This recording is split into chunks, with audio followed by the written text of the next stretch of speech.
Hello students, कैसे हैं। मैं श्याम सुंदर साहा आप सभी का हमारा प्यारा सा YouTube channel toppers classes S में फिर से एक बार स्वागत है। अभी हम लोग क्लास 12 इकोनॉमिक्स में चैप्टर 3 से सभी ऑब्जेक्टिव क्वेश्चन को जानेंगे जो आपके फाइनल एग्जाम 2022 के लिए वरदान साबित होगी। इकोनॉमिक्स क्लास 12 चैप्टर 3 उपभोक्ता संतुलन एवं उपयोगिता से संबंधित सभी MCQ यानी ऑब्जेक्टिव क्वेश्चन को देखिए और पूरा क्लियर कॉन्सेप्ट के साथ समझिए। तो चलिए वीडियो को शुरू करते हैं। क्वेश्चन नंबर 1, उपयोगिता की निम्न में कौन सी विशेषताएं हैं। बोलता है उपयोगिता का कौन कौन सा विशेषता है। पहला, उपयोगिता एक मनोवैज्ञानिक धारणा है।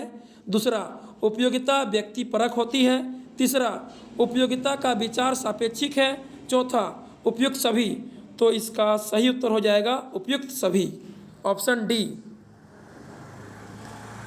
क्वेश्चन नंबर 2, उपयोगिता का गणनावाचक सिद्धांत निम्न में किसने प्रस्तुत किया। क्वेश्चन बोल रहा है कि उपयोगिता का गणनावाचक सिद्धांत किसने दिया है। पहला ऑप्शन मार्शल, दूसरा पिगू, तीसरा हिक्स, चौथा सैमुअलसन। तो इसका सही उत्तर हो जाएगा ऑप्शन ए यानी मार्शल। क्वेश्चन नंबर 3 देखिए। क्वेश्चन नंबर 3, उपभोक्ता व्यवहार का अध्ययन किया जाता है।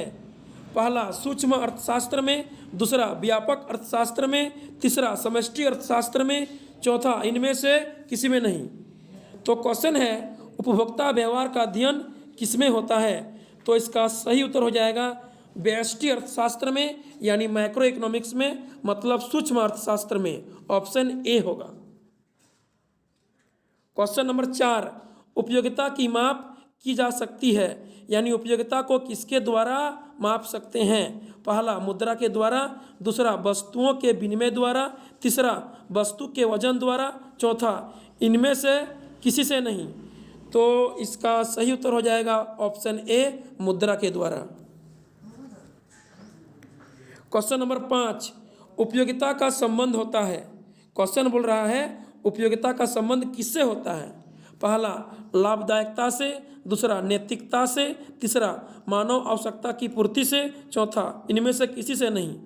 तो इसका सही उत्तर हो जाएगा मानव आवश्यकता की पूर्ति से।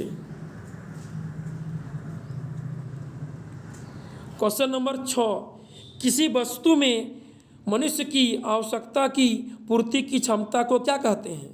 क्वेश्चन बोल रहा है किसी वस्तु में मनुष्य की आवश्यकता की पूर्ति की क्षमता को क्या कहते हैं। उत्पादकता, संतुष्टि, उपयोगिता, लाभदायकता। तो इसका सही उत्तर हो जाएगा उपयोगिता। ठीक है, किसी वस्तु में मनुष्य की जरूरत यानी आवश्यकता की पूर्ति की क्षमता को उपयोगिता कहते हैं। क्वेश्चन नंबर 6 का सही उत्तर उपयोगिता, option C. Question number 7, Gossen का प्रथम नियम निम्न में से कौन सा है।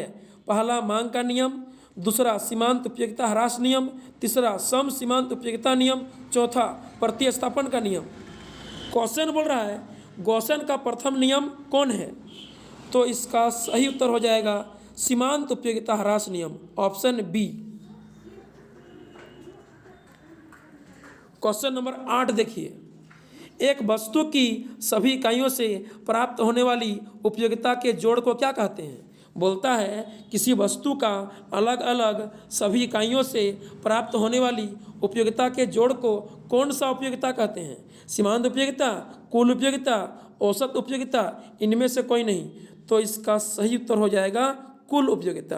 किसी वस्तु का सभी इकाई से प्राप्त होने वाली उपयोगिता के जोड़ को कुल उपयोगिता कहते हैं, ऑप्शन बी। क्वेश्चन नंबर 8 का सही उत्तर ऑप्शन बी। क्वेश्चन नंबर 9, औसत उपयोगिता को निकालने का सूत्र है। बोलता है औसत उपयोगिता को निकालने का कौन सा सूत्र यूज करते हैं। तो AU एवरेज यूटिलिटी बराबर होता है टोटल यूटिलिटी भागा क्वांटिटी, यानी ऑप्शन डी होगा। ठीक है, ऑप्शन डी सही उत्तर होगा। AU एवरेज यूटिलिटी बराबर टोटल यूटिलिटी भागा क्वांटिटी यानी मात्रा। क्वेश्चन नंबर 10, 10 नंबर क्वेश्चन देखिए, जब कुल उपयोगिता अधिकतम होती है तब सीमांत उपयोगिता, यानी क्वेश्चन बोल रहा है जब टोटल यूटिलिटी मैक्सिमम होता है तब सीमांत उपयोगिता यानी मार्जिनल यूटिलिटी क्या होता है, धनात्मक होती है, ऋणात्मक होती है, शून्य होती है, इनमें से कोई नहीं। तो इसका सही उत्तर हो जाएगा ऑप्शन सी यानी शून्य होती है। क्वेश्चन नंबर 11, सम सीमांत उपयोगिता नियम के विचार के मूल प्रतिपादक कौन थे, मार्शल, गॉसेन, रिकार्डो, हिक्स। तो इसका सही उत्तर हो जाएगा सम सीमांत उपयोगिता नियम का विचार का मूल प्रतिपादक गॉसेन है, ऑप्शन बी सही उत्तर क्वेश्चन नंबर 11 का ऑप्शन बी होगा, गॉसेन। सम सीमांत उपयोगिता नियम को गॉसेन का दूसरा नियम कहते हैं। क्वेश्चन नंबर 12, कीमत या बजट रेखा का ढाल होता है, कीमत या बजट रेखा का ढाल होता है, पहला px बाय पी वाई, दूसरा P Y by P X, तीसरा minus P X by P Y, चौथा minus P Y by P X. तो इसका सही उत्तर हो जाएगा option C minus P X by P Y. Question number 13, उदासीनता वक्र होता है, उदासीनता वक्र यानी तथा वक्र इंडिफरेंस कर्व होता है, पहला मूल बिंदु की ओर उन्नतोदर यानी उत्तल, दूसरा मूल बिंदु की ओर नतोदर यानी अवतल, तीसरा उपयुक्त दोनों, चौथा इनमें से कोई नहीं। तो इसका सही उत्तर हो जाएगा मूल बिंदु की ओर उत्तल यानी उन्नतोदर। ठीक है, उदासीनता वक्र मूल बिंदु की ओर उन्नतोदर यानी उत्तल होता है। क्वेश्चन नंबर 14 यानी 14, उपयोगिता का क्रमवाचक सिद्धांत किसने दिया, उपयोगिता का क्रमवाचक सिद्धांत किसने दिया है, मार्शल ने, गॉसेन ने, हिक्स एवं एलन ने, रिकार्डो ने। तो इसका सही उत्तर हो जाएगा ऑप्शन सी हिक्स एवं एलन ने। क्वेश्चन नंबर 15, उपभोक्ता का संतुलन उस बिंदु पर होता है जब, क्वेश्चन बोल रहा है उपभोक्ता का संतुलन उस बिंदु पर होता है जब, पहला सीमांत उपयोगिता बराबर मूल्य हो, दूसरा सीमांत उपयोगिता मूल्य से अधिक हो, तीसरा सीमांत उपयोगिता मूल्य से कम हो, चौथा इनमें से कोई नहीं। तो इसका सही उत्तर हो जाएगा उपभोक्ता का संतुलन सीमांत उपयोगिता बराबर मूल्य पर होता है, यानी 15 नंबर क्वेश्चन का ऑप्शन ए होगा। सही उत्तर ऑप्शन ए, सीमांत उपयोगिता बराबर मूल्य जब होता है तब उपभोक्ता संतुलन के बिंदु पर होता है, ऑप्शन ए। क्वेश्चन नंबर 16, उदासीनता वक्र यानी तटस्थता वक्र का झुकाव होता है, बोलता है इंडिफरेंस कर्व कैसा झुकता है, दाएं से बाएं, बाएं से दाएं, नीचे से ऊपर, इनमें से कोई नहीं। तो इसका सही उत्तर हो जाएगा बाएं से दाएं। इंडिफरेंस कर्व उदासीनता वक्र बाएं से दाएं की ओर झुकता है। क्वेश्चन नंबर 17, जब सीमांत उपयोगिता ऋणात्मक होती है तब कुल उपयोगिता, पहला अधिकतम होती है, दूसरा घटने लगती है, तीसरा घटते हुए दर से बढ़ती है, चौथा इनमें से कोई नहीं। क्वेश्चन बोल रहा है जब एम यू यानी सीमांत उपयोगिता ऋणात्मक होती है तब टी यू यानी कुल उपयोगिता कैसी होती है।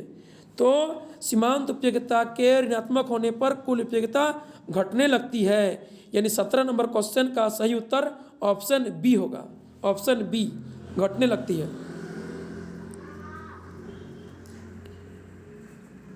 क्वेश्चन नंबर 18, क्वेश्चन नंबर 18, किसी वस्तु की एक अतिरिक्त इकाई के उपयोग करने से जो अतिरिक्त उपयोगिता मिलती है उसे कहते हैं।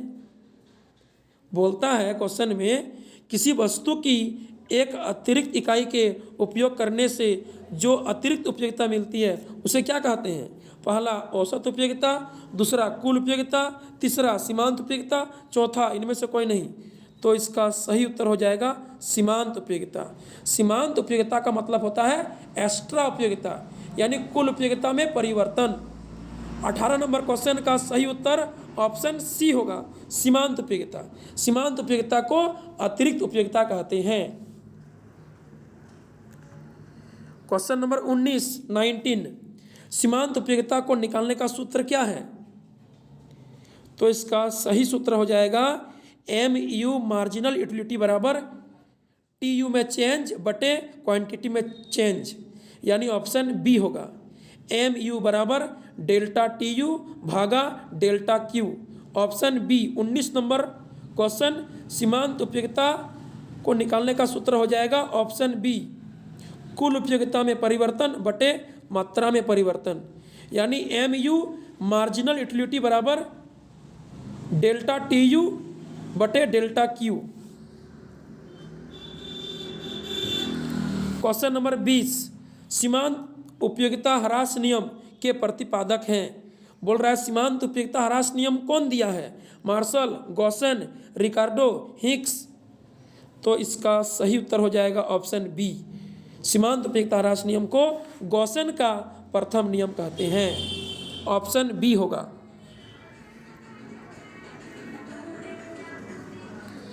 क्वेश्चन नंबर 21 यानी 21 उपभोक्ता की सर्वाधिक संतुष्टि के लिए क्या होता है? क्वेश्चन में बोल रहा है 21 में उपभोक्ता की सर्वाधिक संतुष्टि के लिए क्या होना चाहिए? पहला, वस्तु की सीमांत उपयोगिता उसके मूल्य के समान होनी चाहिए।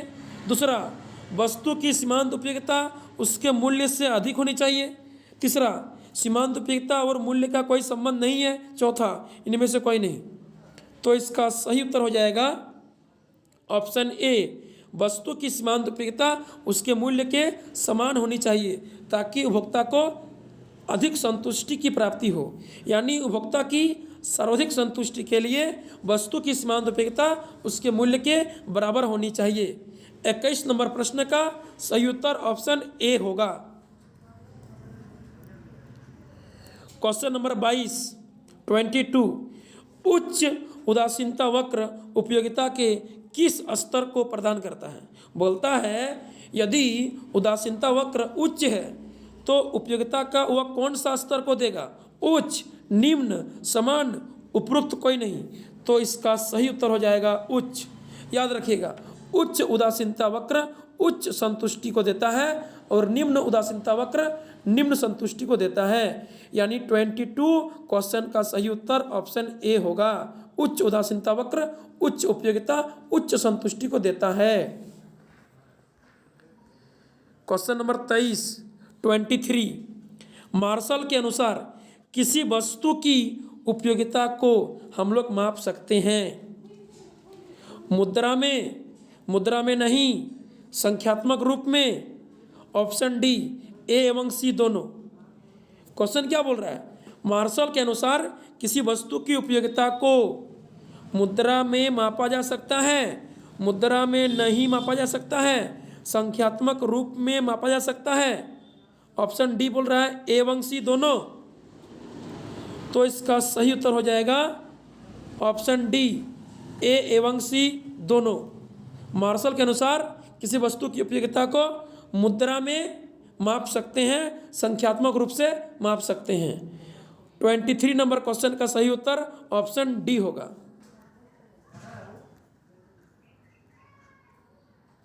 क्वेश्चन नंबर 24 पूर्ण तृप्ति यानी संतुष्टि के बिंदु पर सीमांत उपयोगिता होती है।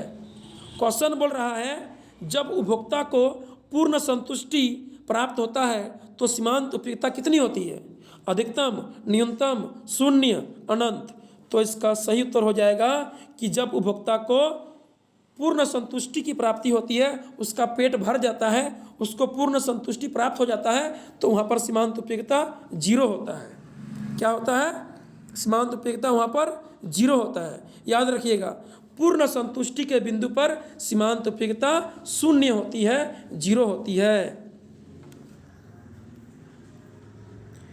क्वेश्चन नंबर 25 इनमें से किसका ढाल ऋणात्मक होता है? क्वेश्चन नंबर 25 बोल रहा है इनमें से किसका ढाल ऋणात्मक होता है? पहला, उत्पादन संभावना वक्र, दूसरा बजट रेखा, तीसरा उदासीनता वक्र, चौथा इनमें सभी का। तो इसका सही उत्तर हो जाएगा इनमें सभी का, ऑप्शन डी। ठीक है, उत्पादन संभावना वक्र पीपीसी का ढाल नेगेटिव तो होता ही है, बजट रेखा का ढाल नेगेटिव तो होता ही है, और उदासीनता वक्र का ढाल भी नेगेटिव ही होता है, यानी तीनों का ढाल यहाँ पर नेगेटिव होता है। ऑप्शन डी सही उत्तर, ऑप्शन डी होगा। क्वेश्चन नंबर 26, बजट रेखा का सही समीकरण है। देखिए, बजट रेखा का सही समीकरण कौन होगा? Option C, P1 into X plus P2 into Y बराबर M।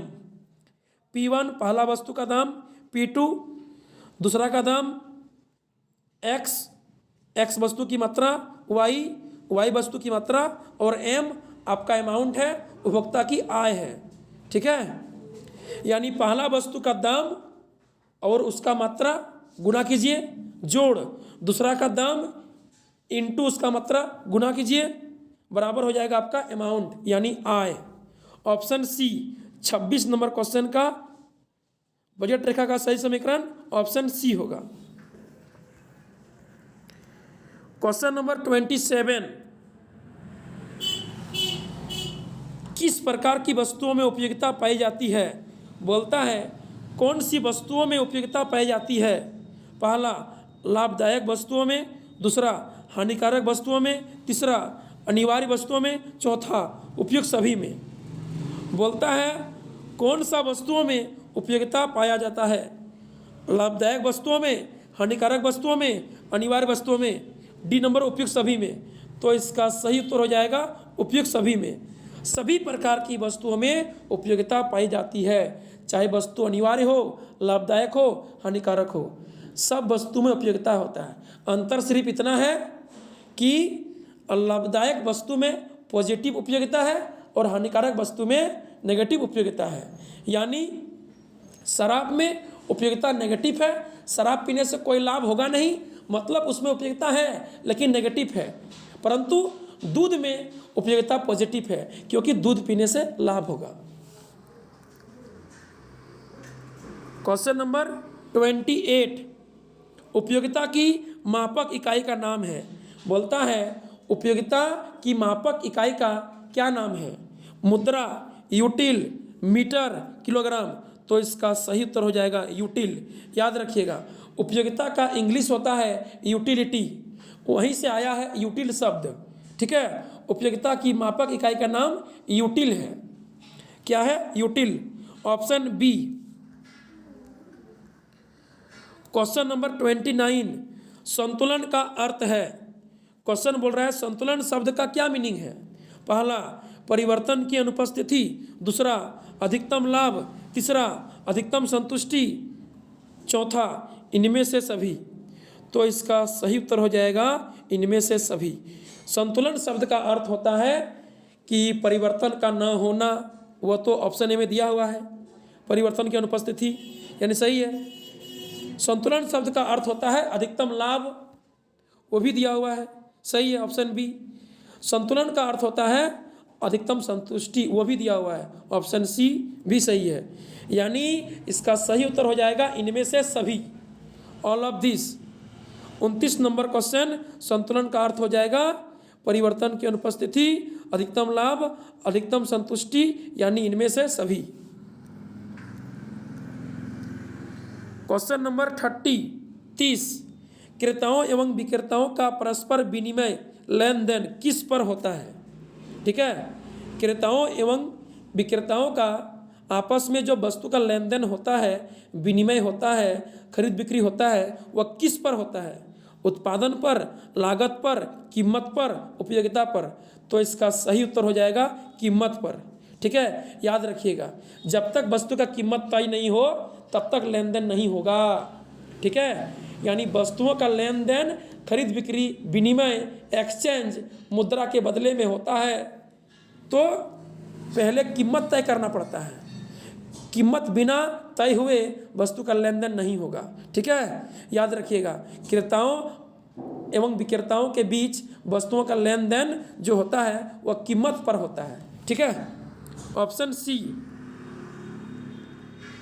क्वेश्चन नंबर 31 किसी वस्तु की तय कीमत पर किस किस की सहमति होना आवश्यक होती है।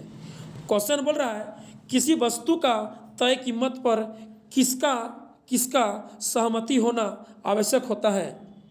पहला सरकारी फर्म का, दूसरा दो देशों का, तीसरा क्रेताओं एवं विक्रेताओं का, चौथा दो राज्यों का।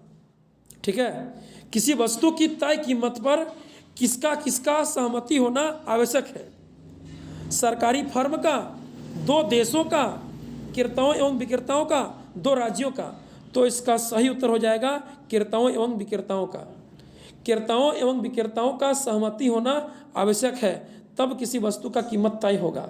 ठीक है। किसी वस्तु का कीमत तय करने के लिए क्रेताओं और विक्रेताओं दोनों का सहमति होना आवश्यक होता है, अकेले तय नहीं होगा। ठीक है। यानी क्वेश्चन नंबर 31 का सही उत्तर हो जाएगा ऑप्शन सी। ठीक है। तो चलिए, आप लोगों को यह वीडियो अच्छा लगा होगा। फिर मिलेंगे नेक्स्ट वीडियो में, तब तक के लिए बाय बाय, थैंक यू।